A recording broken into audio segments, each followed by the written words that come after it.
시청자 여러분, 안녕하십니까? 유교 책판 이야기입니다. 한국국학진흥원이 소장하고 있는 유교 책판 가운데 올 2월 보물 1895호로 지정된 경자본 퇴계선생 문집 책판과 문집은 퇴계 사후 30년의 상고 끝에 완성됐습니다.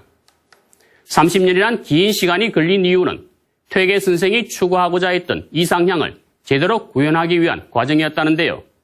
그럼 퇴계선생 문집 책판의 탄생 비화를 지금부터 시작합니다. 1570년 12월 퇴계선생이 서가하자마자 지역사회에서 선생의 학덕과 유지를 받들어야 한다는 공론이 시작됐고 곧바로 그 다음해 3월 퇴계선생 문집 출간 작업으로 이어지게 됐습니다. 처음에는 역동서원에서 시작된 편찬 작업은 무려 9년 뒤인 1579년에 1차 결실을 맺게 됩니다.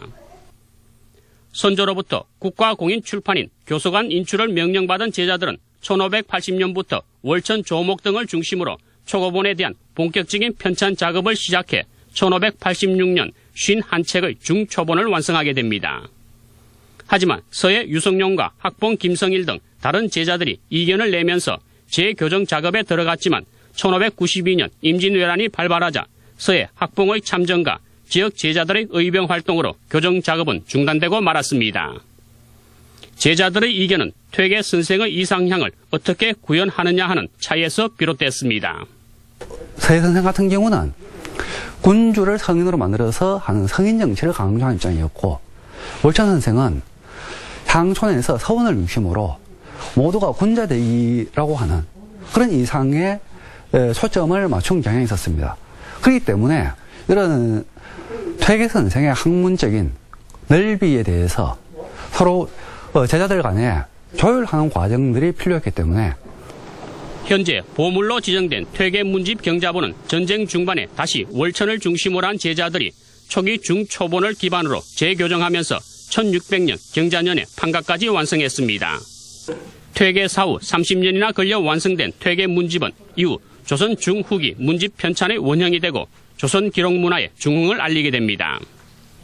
퇴계집은 제일 앞에 시를 배치를 하고 그 다음에 정식으로서 참여했던 상소, 교서 등을 배치를 하고 그 다음에 문인들과 제자들, 친구들과 주고받았던 편지를 배치하게 됩니다. 그렇기 때문에 한 사람의 사상적인 총체적인 모습을 보여준 것이 퇴계문집이 그 전형이 됩니다. 제자들과 함께 집안의 모든 원고를 추리고 편집글 등 다른 사람에게 써준 기록들을 모으며 편집 과정에도 참여했던 손자 이한도 선생은 문집 왕관을 보지 못했습니다. 가족이었던 몽제 이한도 선생 같은 경우는 할아버지의 어떤 그 선양을 위해서 계속 이 문집 발간 사업에 치중을 하게 되는데요. 돌아가신 이듬해부터 실제로 거의 서찰을 모으고 또 집에 있는 문집을 챙기고 하는 어떤 이런 작업들을 이한도 선생께서 거의 주도를 하시게 됩니다. 그런데 한 10년 가까이 그런 작업들을 하시다가 결국은 1584년 문집의 발간을 완성을 보지 못하고 좀 돌아가시는 그런 안타까운 기록들을 여러 곳에서 좀 볼 수 있습니다. 퇴계와 고봉 기대성 선생의 유명한 사단 칠정 사상 논쟁도 편집글을 통해 이루어집니다. 경상도와 전라도에서 어떻게 편지를 보내고 받았는지 등 퇴계와 고봉의 편지 이야기는 다음 시간에 이어집니다. 유교 책판 이야기 이호영입니다.